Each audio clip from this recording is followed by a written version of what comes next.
कोई ख्वाब था ना ख्याल था, ये कमाल था। कोई ख्वाब था ना ख्याल था, ये कमाल था। कोई अक्स मेरा जमाल था, ये कमाल था। मैं तो हंसती हंसती उजड़ गई राह इश्क में। मैं तो हंसती हंसती उजड़ गई राह इश्क में। नहीं फिर भी कोई मलाल था, ये कमाल था। मुझे खाक कर दिया रहगुजारी की खाक ने। मुझे खाक कर दिया रहगुजारी की खाक ने। मेरे आईने में उजाल था, ये कमाल था। किसी रुख पे धूप उतर गई, मैं संवर गई। किसी रुख पे धूप उतर गई, मैं संवर गई। कोई पेड़ रूबा ज़वाल था, ये कमाल था। ये अजीब था तय खाक मिल गई ज़िंदगी। ये अजीब था तय खाक मिल गई ज़िंदगी। अभी मेरा सांस बहाल था, ये कमाल था। मेरे ख्वाब से तू निकल के सामने आ गया। मेरे ख्वाब से तू निकल के सामने आ गया। ये तो वो हुआ जो मुहाल था, ये कमाल था। मेरे ख्वाब से तू निकल के सामने आ गया।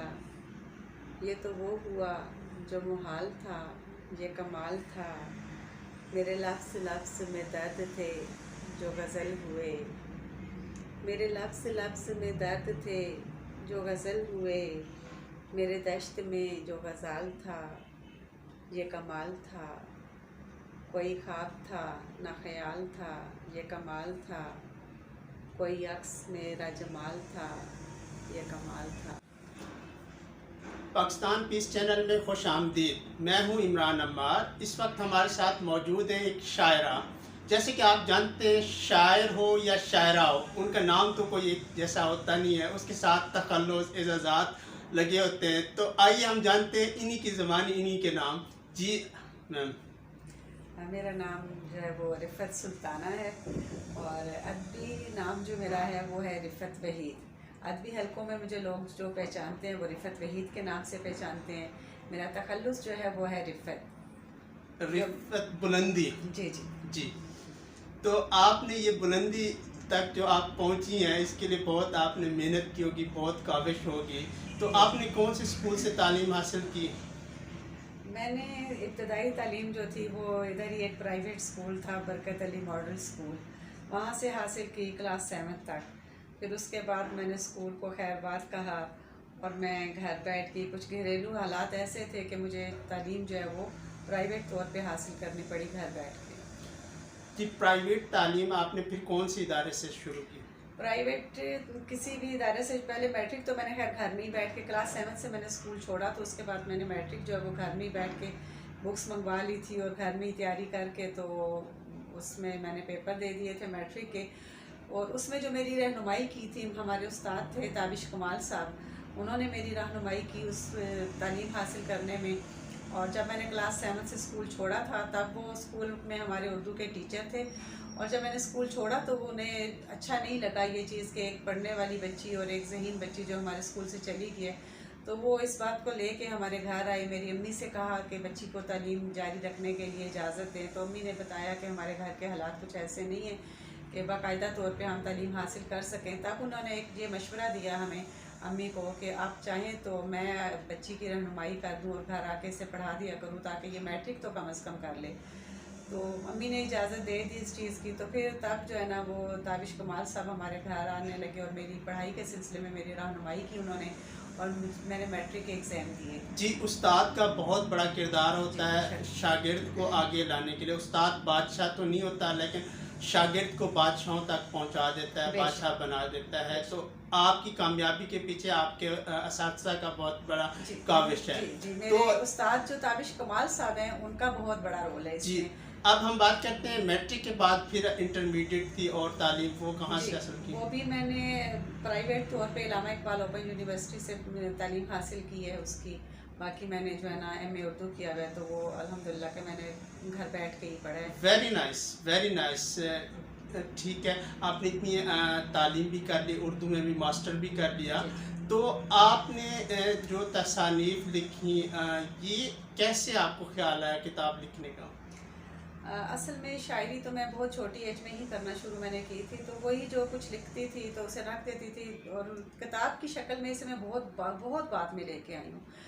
2015 में मेरी पहली किताब आई है समंदर इस तारा है के नाम से, और उसके बाद फिर उसका दूसरा एडिशन 2017 में आया, और अल्हम्दुलिल्लाह के मुझे उर्दू जो मेरी किताब है समंदर इस तारा है, इस पे 23 अवार्ड मुझे मिले। अच्छा, बहुत ज़्यादा अवार्ड है, इसके बारे में मुख्तसर आप बताती जाएंगी? जी जी, मैं ज़रूर बताऊंगी। मुझे जो अवार्ड मिले हैं इस पे समंदर इस तारा है पे, उस पे मुझे पहला अवार्ड जो मिला था वो 2016 में मुझे मिला था अहले कलम अवार्ड। Very nice. और 2017 में भी मुझे अहले कलम अवार्ड मिला, और उसके अलावा जो है मुझे शरीफ कुंजाई अवार्ड मिला 2016 में इसी किताब पर, और कमाल फ़न अवार्ड मुझे इस पे मिला मुल्तान से, और खुशाब से मुझे इस पे अदा जाफरी अवार्ड मिला, और इसके अलावा मुझे नेशनल बुक फाउंडेशन की तरफ से भी इस पे अवार्ड मिला जो 50,000 का कैश अवार्ड था Very nice. 2016 में, और कतर से मुझे इस किताब पर अवार्ड मिला। और इसके अलावा अभी मेरी जो किताब आई है पंजाबी 2020 में अखरा पीड़ा बोइयाँ के नाम से, 2020 में दिसंबर में ये किताब शाया हुई है, और इस पर अल्हम्दुलिल्लाह के मुझे 3 अवार्ड मिल चुके हैं। 2 अवार्ड जो है वो गुजरात से मिले, एक जो है वो मिला साहिवाल से, महका अदबी अवार्ड एक जो मिला 2021 में मिला, और दिल दरिया पाकिस्तान अदबी अवार्ड एक मिला मुझे इस पे अखरा पीड़ा बोइयाँ, और जगत पंजाबी सभा अवार्ड जो है ये मुझे मिला है। जी रिफ़त वहीदा साहब, सबसे पहले आपको मुबारकबाद पेश करूंगा, ये जो आपकी बहुत ज़्यादा अचीवमेंट है। तो यहाँ तक तो आपकी अचीवमेंट है, आगे आप कौन सी किताब लिखने जा रही हैं, आगे आपकी कौन सी तसनीफ़ आ रही हैं? आगे मेरी एक किताब है पंजाबी की जो इंशाअल्लाह बहुत जल्द, मेरी कोशिश है कि बहुत जल्द आ जाए, वो है सूली टंगिया सूरज। और उर्दू की मेरी जो किताब ज़ेर तबा है वो है मेरे सामने दुआ।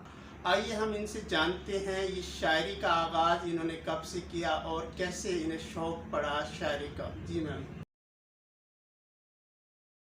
बहुत शुक्रिया आपने मुझे दावत दी, ममनून हूँ आपकी। शायरी मैंने बहुत छोटी उम्र में शुरू की थी, जब मैं क्लास 7th में पढ़ती थी, और उस वक्त शायद मुझे ये भी नहीं पता था कि ये शायरी होती है। तो मैंने वो बस छोटी छोटी सी नज़में लिखना शुरू की, और मैंने फिर वो हमारे उस्ताद थे एक दाऊद रिजवान साहब और एक ताबिश कमाल साहब, ये हमारे स्कूल टीचर थे। तो उन्हें मैं क्लास में जब कुछ लिखा करती थी तो उन्हें दिखाया करती थी कि सर ये देखें, तो वो मुझे बहुत ज़्यादा शाबाश और इस तरह से वो मुझे करते थे, और मुझे बहुत बाद में पता चला कि वो दोनों भी शायर थे। अच्छा, शायरी की जो आपको निस्बत मिल गई अपने असातिज़ा से हुई, लेकिन इतनी कम उम्र में शायरी करने की क्या वजह थी? क्या शायर कहा जाता है कि शायर को इश्क होता है बहुत शदीद किस्म का, उसके बाद शायरी के जज्बात जो है ना लबों से निकलते हैं?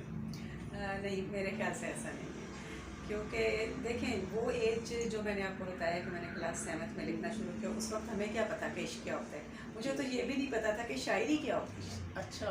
तो जाहिर है ये एक खुदादाद सलाहियत है जो आपके अंदर अल्लाह ताला की तरफ से वदियत की जाती है।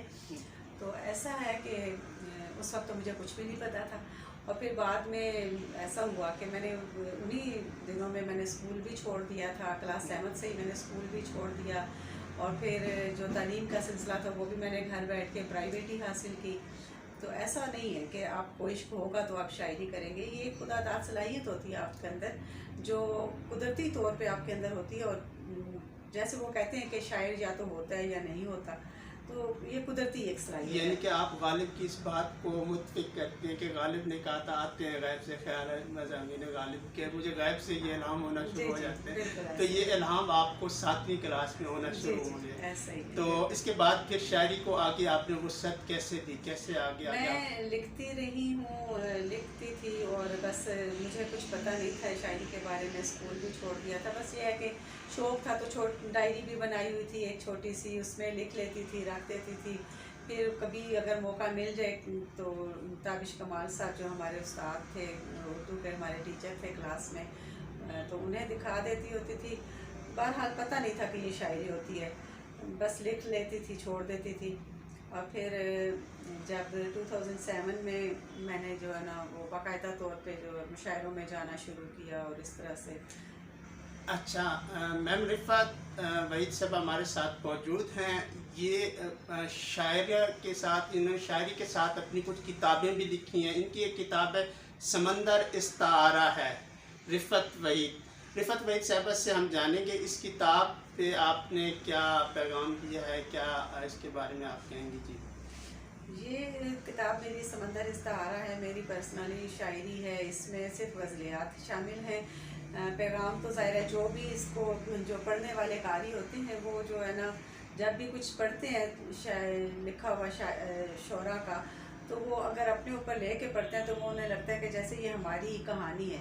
हम इस तरह से नहीं लिखते कि मतलब कि जो कुछ हमारे साथ बीत रहा होता है या कुछ इस तरह से, तो वो जब लिखा ऐसा हो कि दूसरा पढ़ने वाला जो उसे भी महसूस हो कि जो लिखा हुआ जब वो पढ़े तो वो लगे कि वो हम पर ही लिखा गया है या हमारे अपनी दिल की आवाज़ है ये। जी मैम, दिल की आवाज़, एहसासात, कैफियत जो शायर हजरात पर उतरे होते हैं, हो रहे होते हैं वाक़यात और हालात, वो शायरी में बयान करते हैं। तो इस पे मैम आपने कोई रास्ते में दरिया भी नहीं है लेकिन वो आया भी नहीं है, आँखों की बातें ना समझें वो ऐसा बच्चा भी नहीं है। जी, इसी शायरी के हवाले से कुछ अपनी कुछ चीज़ें सुना दें नाज़रीन को।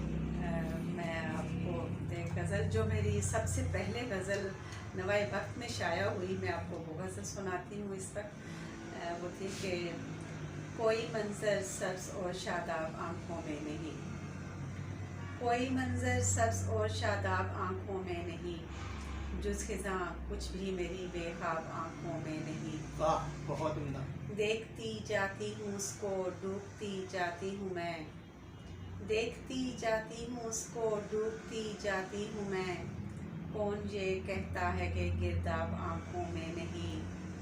किस तरह आखिर कटेगा तीरगी का ये सफ़र, किस तरह आखिर कटेगा तीरगी का ये सफ़र, हाथ में सूरज नहीं महताब आँखों में नहीं, पानी भल भल बह रहा है किस तरह हैरान हूँ, पानी भल भल बह रहा है किस तरह हैरान हूँ, गरचे कोई झील या तालाब आँखों में नहीं। सब मुसाफिर जा चुके सब अक्स पत्थर बन गए, सब मुसाफिर जा चुके सब अक्स पत्थर बन गए, कोई भी तो इन मेरी पायाब आँखों में नहीं। पढ़ रही हूँ मैं किताबें बस कितनी देर से, पढ़ रही हूँ मैं किताबें बस कितनी देर से, शुक्र है अब फुरकतों का बाब आँखों में नहीं। जिस्म रिफ़त थक चुका चलती निगाहें बुझ गई, जिस्म रिफ़त थक चुका चलती निगाहें बुझ गई, अब तो कुछ भी देखने की ताब आँखों में नहीं। वाह वाह वाह, बहुत उम्दा, जिस्म रिफ़त थक चुका चलती निगाहें बुझ गई, अब तो कुछ भी देखने की ताब आँखों में नहीं। कोई मंज़र सब्ज़ और शादाब आँखों में नहीं, जुज़ ख़िज़ां कुछ भी मेरी बेख़ाब आँखों में नहीं। बहुत उम्दा, बहुत आला शायरी मैडम रिफ़त वहीदा साहबा से। ये सिर्फ उर्दू शायरा नहीं है, इसके साथ इन्होंने एक पंजाबी में भी एक किताब लिखी है। ये किताब आपके सामने हम दिखा रहे हैं, ये किताब इनकी लिखी हुई है। जी मैडम, इस किताब के बारे में आप बताइएगा। इस किताब का नाम है अखरा पीड़ा बोइयाँ। अखरा पीड़ा बोइयाँ पंजाबी शायरी की मेरी किताब है, पंजाबी गज़ल है इसमें, और इसका दिबाचा जो है वो डॉक्टर प्रोफेसर रियाज मजीद ने लिखा है, और एहसान अकबर साहब की भी इसमें राय शामिल है, मोहतरम जनाब निसार तुराबी साहब, जवेद यूसुफ साहब, और इसके अलावा डॉक्टर फ़रहत अब्बास साहब और फ़रहत अब्बास शाह जो लाहौर वाले हैं, उनकी भी राय शामिल है इसमें। और ये मेरी पंजाबी की किताब जो है ये खालिस जो है वो गज़ल की किताब है। इसमें सिर्फ 2 नज़में हैं जो कि मैंने अपने बेटे पे लिखी हैं। पिछले साल जो मेरा बेटा फोत हुआ उस पर मैंने ये 2 नज़में कही थी, तो वो इसमें शामिल हैं। जी। तो चूँकि किताब का नाम है अखरा पीड़ा मोइयाँ, तो आपको इसमें मेरे जो दर्द हैं वो मिलेंगे, और वो आप पढ़ेंगे तो आपको पता जी चलेगा। जी नाज़रीन, शायरी सिर्फ मोहब्बत महबूब आशिक के तक महदूद नहीं होती। ये जो किताब इन्होंने पंजाबी में लिखी हुई है, इनमें इन्होंने अभी बताया है कि ये एक माँ की मोहब्बत है अपने बेटे के लिए।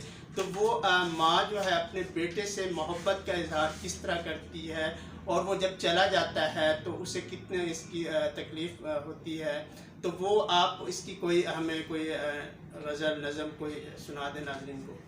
मैं इसमें से आपको वही नज़्म सुनाना चाहूँगी जो मैंने अपने बेटे पे लिखी थी उसके जाने के बाद, और उसका उन्वान है वेख दी माए।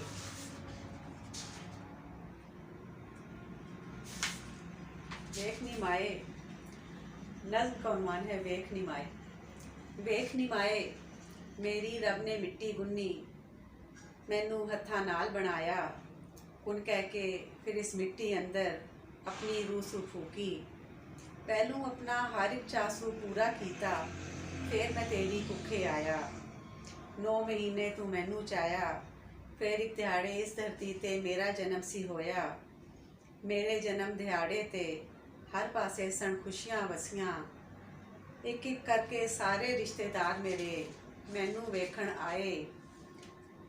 नाल शरीयत मेरे कन विच एक मुलवाने बांग भी दिती, मेरा ना तू अब्दुल्ला रखिया, मैनू अपनी गुट्टी पाई।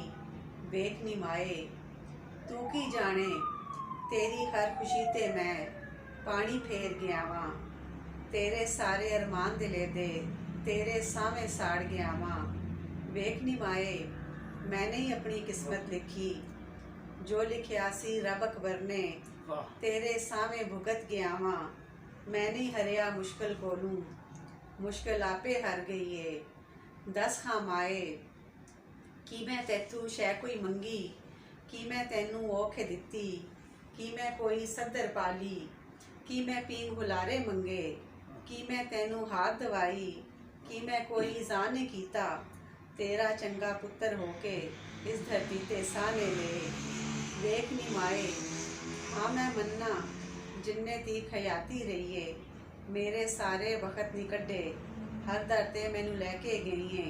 शाला मेरी मुश्किल टल जाए, परसी लिखिया जो लेख च मेरे, ओदी तैनू सुर नहीं लगी, होनी इंजदा होने कीता। मैनू तैथू खो लिया सू, मैं जिथू सा आया माए, उत्थे जाके बस गया हाँ, तेरी सुनिया बावां नू मैं कल्ला छड़ गया वां। मेरे जान दे मगरू माए, मेरा एक तू कामे करना, मेरे भैन भराली खैरा रोज़ दिहाड़े मंगी। वेख नी माए, मेरा तेरे नाल ए वादा, रोज़ हशर दे फेर मिलांगे, तैनू घुट के जफ्फी पासा, तेरी सुंजी बांह उत्ते मैं सिर नू धर के गूढ़ी नींदर सो जावांगा। वेख नी माए, फिर मैं तेरा हो जावांगा। बहुत उम्दा, बहुत आला ये कलाम पेश कर रही थी रिफ़त वहीद साहबा। शायरा उर्दू की भी हैं, पंजाबी भी की हैं।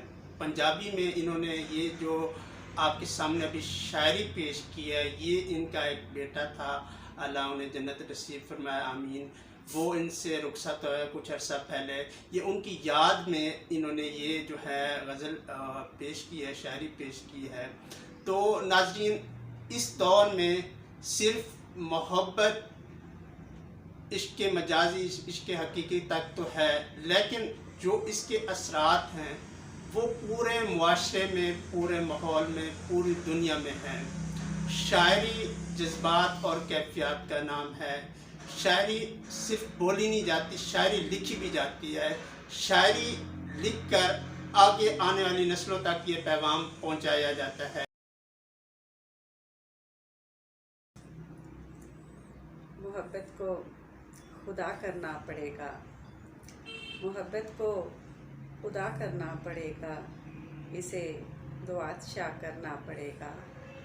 तुम्हें चाहा भी और तुम पर मरे भी, तुम्हें चाहा भी और तुम पर मरे भी, हमें अब और क्या करना पड़ेगा। वो जिसको हमने पत्थर कर दिया था, वो जिसको हमने पत्थर कर दिया था, अब उसको आईना करना पड़ेगा। तुम्हें मालूम क्या है कौन हो तुम, तुम्हें मालूम क्या है कौन हो तुम, तुम्हें खुदाशना करना पड़ेगा। अंधेरे से रिहाई चाहिए तो, अंधेरे से रिहाई चाहिए तो बदन को ही दिया करना पड़ेगा। बहुत धोखे दिए हैं खुद को रिफ़त, मगर अब फैसला करना पड़ेगा। मोहब्बत को खुदा करना पड़ेगा, इसे दुआशा करना पड़ेगा।